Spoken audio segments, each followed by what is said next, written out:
we believe. We believe that everything is God, that everything is spirit, that everyone is a manifestation of spirit in form, that everything is holy. That is what we stand on. That is what we build all of our thoughts upon, that there is one, not two, that there is one. And if there is only one, then that which is in you is within me, and that which is within me is within you, and that which is within anyone who has ever been or anyone yet to come is right here now.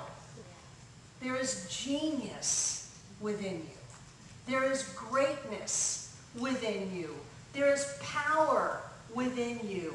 There is God within you. Because if you don't have God within you, then God is still up on a cloud somewhere, distant and far away, needing to be beseeched, needing to be paid off, needing to have deals worked to get whatever it is we want. Oh, dear God, I will be good if you will only take this problem away from me.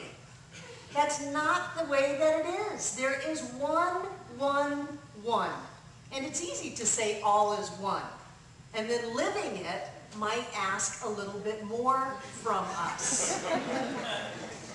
There's only one, and I am a manifestation of the infinite presence of God as me, but that guy over there, no way. He is of the dark side. You can't have it that way. You cannot have it that way. There's only one way we can have it, and that is that there's only one. Do you know that scientists tell us that if there really were two, time and space would not even hang together? That the very molecules that keep form in place would fall apart, and we would not be here to have the conversation. That the fact that we can say, I want to espouse upon this idea of oneness and what that might mean to us, means that there is only one. Otherwise, we just wouldn't be here. There would be nothing. Wouldn't that be weird? There's only one. I loved what you read, Christy. That matter, I'm going to give this to you. Yes. I loved what you read. I'm grateful that you read it. I'm grateful that Dr. Ken wrote it. And one of the things that it said in there is that we believe in the unity of all teachings, of all religions, that all religions have a basic thread of love in the midst of it. That all religions come from this spiritual experience that somebody somewhere had, and it was of light and it was of love. And now what people did to that is a whole different story. But if you go back to the beginning of whatever religion you're looking at, there is a presence of love. There is an experience of light. There's only one. It doesn't matter how we try to package it. It doesn't matter how we try to market it. It doesn't matter what people have said about it. There can be only one. So what does that mean? What does it mean to me? What does it mean to you? It means that there is greatness in you. If you have any idea of a great God, even if you're hanging out in the past and you have a great God up in the sky, a great God far away, a great God that walks with you and talks to you and tells you you are his own, whatever idea you have, if there's greatness with that, then there's got to be greatness in you, because there's only one. And I don't know how we can look at the stars in the sky, or the waves on the ocean, or these mountains that go off into the distance and not feel a sense of greatness. I don't know how we can experience any kind of idea of deity without it lifting us.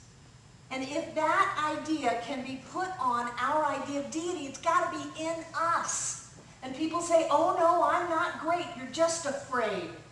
You're afraid of your greatness. You're afraid of who you are. Somebody once upon a time told you that you were not great, that you were the ungreat. Maybe it was ungrateful. Maybe it was that you were too big for your britches. Maybe it was, who do you think you are? Well, I think I am God-informed, thank you.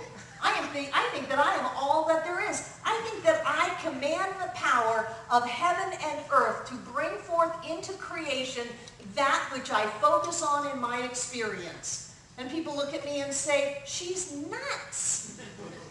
I'll live in the world of nuts because my life works. I have what I need when I need it. I love deeply without reservation. I have the best career in the world. I'm surrounded by the best people on the planet. I'm involved in the best teaching that there is because it lifts everybody, not just some people. There is no, my God is on my side and your God is on the other side, and so we're going to battle and my God's bigger than your God, so you're screwed. There's none of that. There's only one, and whatever that greatness is has got to be in us. So think about it. If anybody on the planet has ever been great, then you have that within you. Now, I know that there are great people in the world. I know that whether they're famous or whether no one knows about them, that there are times when people step up and they experience greatness. They give out greatness. They rise up in view and they see the bigger picture. I know that that has happened. So what that means is that there's greatness in you. There's greatness in you. There's greatness in you. There's greatness in you. There's greatness in you and you and you and you and you and you and you. There has to be greatness in us. And some people say, well, Barbara, you don't know my childhood. Don't get me started. I don't care what happened to you. The choice is, are you going to allow yourself to be ruled by your past, or are you going to step up and decide what your future will be? And that is a choice that happens 24 hours a day, 7 days a week. Are you going to be ruled by your past? Or are you going to cave and give in to that part of you that says, there's greatness within me. I know there's greatness within me. Are you going to give it up and say, oh, but I've never brought that greatness forth? And you know, someone once told me that if I acted in a great way, if I stood up, someone was just going to knock me over. Who has not been knocked over? People are way too afraid of being knocked over.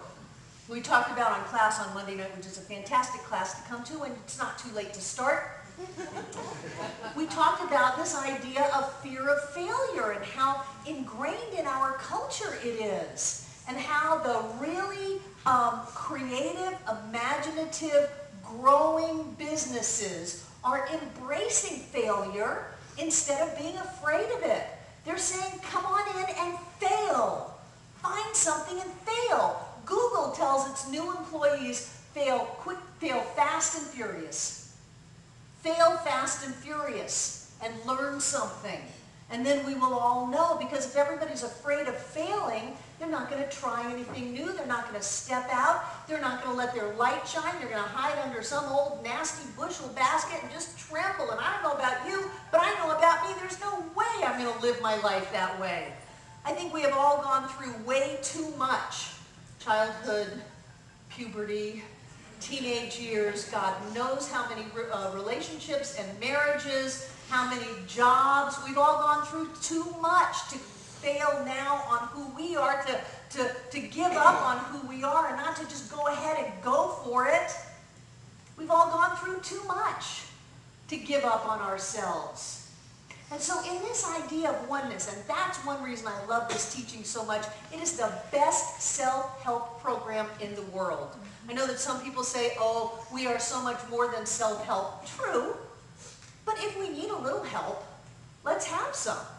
And so the idea that says God is in you, that there is a light within you that is so bright that it would blind us. The idea that says there is a love so deep within you it would change all of the wars on the planet. This idea that says you are so powerful that you truly command the manifestation of physical form on planet Earth, that has got to help you. It helps you when you wake up in the morning and go, achoo! Oh my God, I'm getting sick. And God says, right you are. You want to get sick? Go for it. It helps us when we look at something and say, I don't know if I've got it in me to pull this off. Of course you've got it in you to pull this off. Of course you can do this. How many of us moved to Asheville, North Carolina from somewhere else? Look around the room. It's so funny, I have people tell me, well, I'd love to live in Asheville, but I just don't think I can pull it off. Of course you can pull it off. We all pulled it off. Anybody can pull it off. All you have to do is go where you want to go. Do what you want to do. Be who you want to be. And not listen to the story inside of your head that says, oh no, you should play small. Oh no, you should tone it down a bit. Let's not tone it down a bit. Let's ramp it up a bit.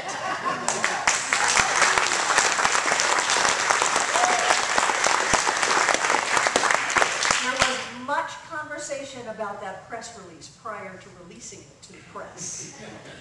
There was much conversation about whether or not we dare make a political statement on something. And so someone said, this isn't political. This is an issue of spirituality. And we have every right in the world to make a statement on spirituality.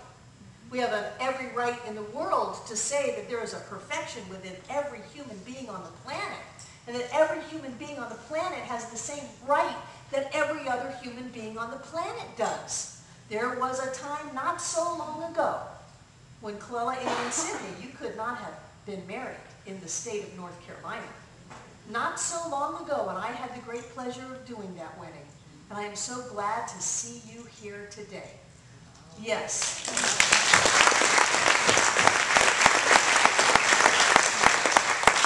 And so there's that fear that always comes up that says, oh, don't make waves. Let's churn up the sea. Don't draw attention to us. Oh yeah, let's show up on NBC Nightly News.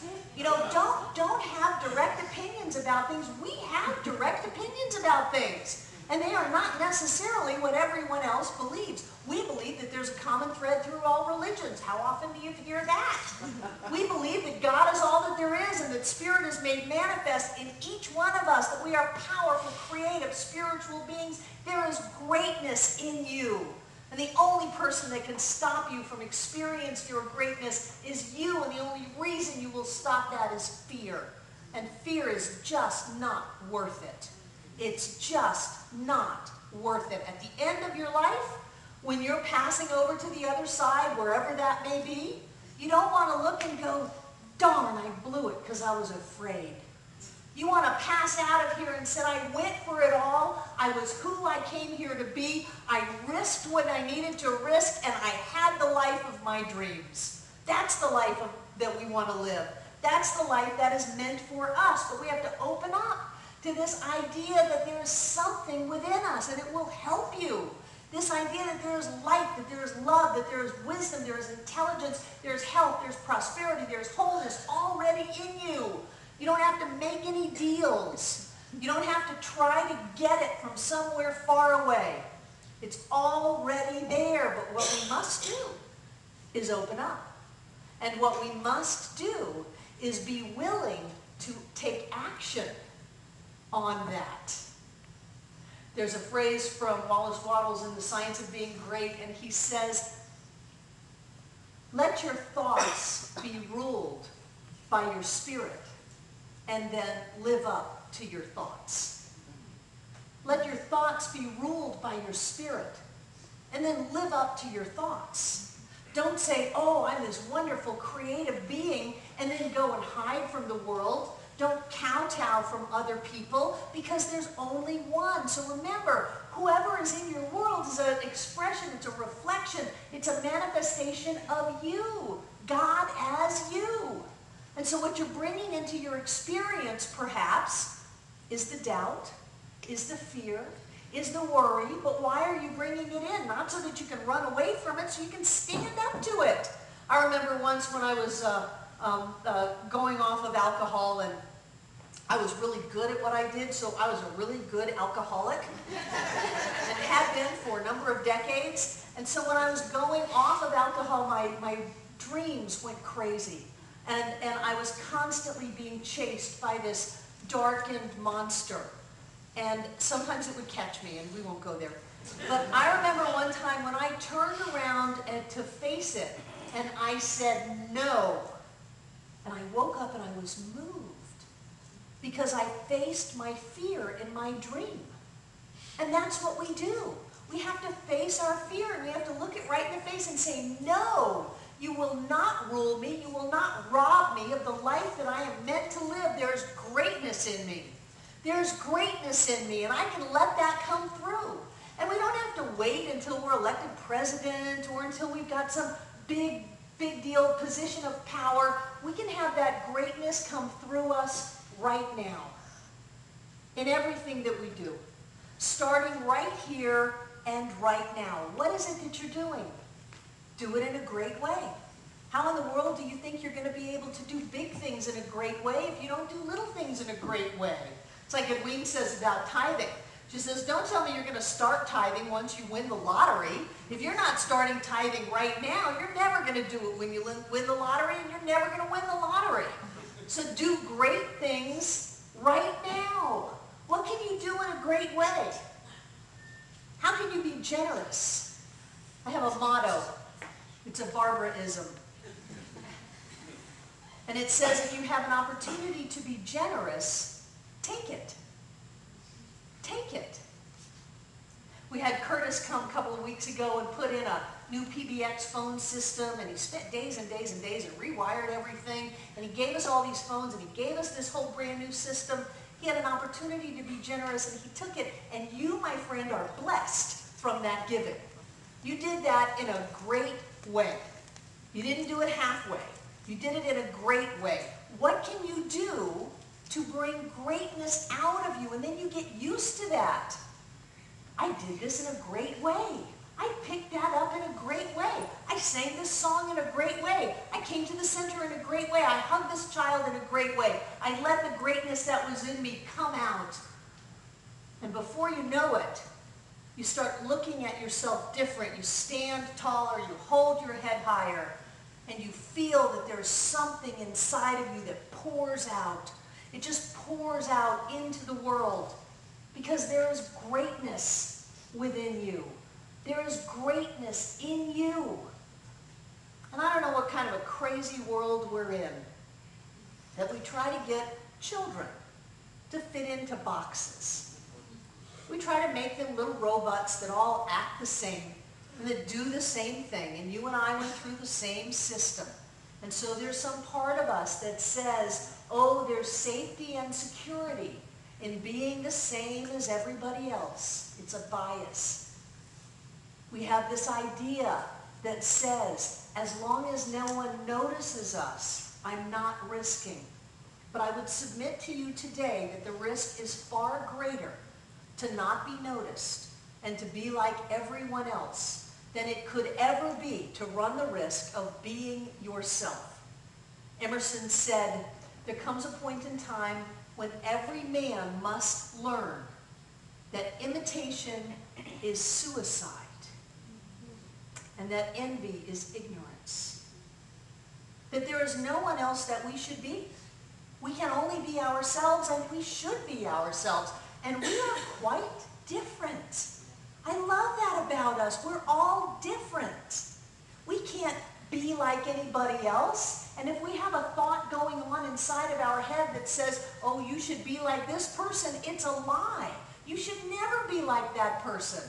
They are them and you are you. You can only be you. Your only hope is to be you. Because if you try to be someone else, you will always fall short and you will always feel lost. Haven't you ever tried to be like someone else in a relationship, someone that you think that person wanted you to be? And then you try to be the person that you think they wanted you to be, but it doesn't work. You can't pull it off forever. Sooner or later, yourself pops out and they go, what happened to you?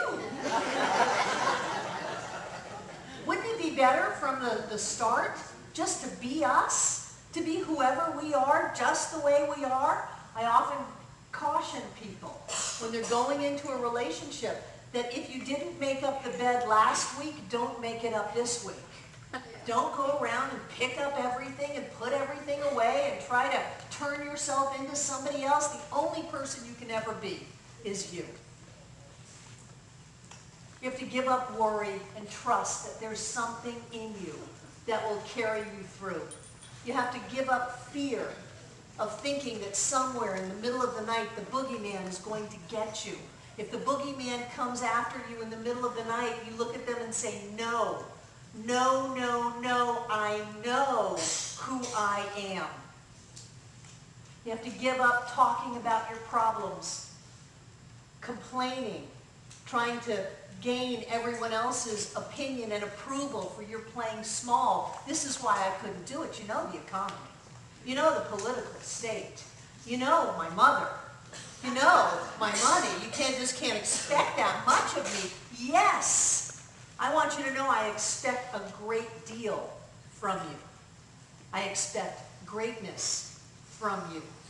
Not because you have something that's different from everyone else, but that you have the courage to open up and let it come out.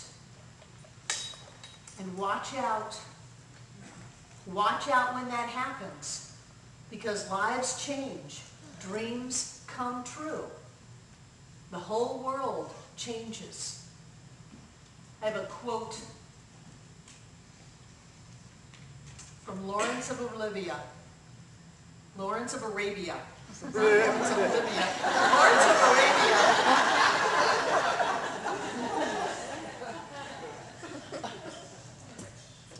It said, all people dream, but not equally.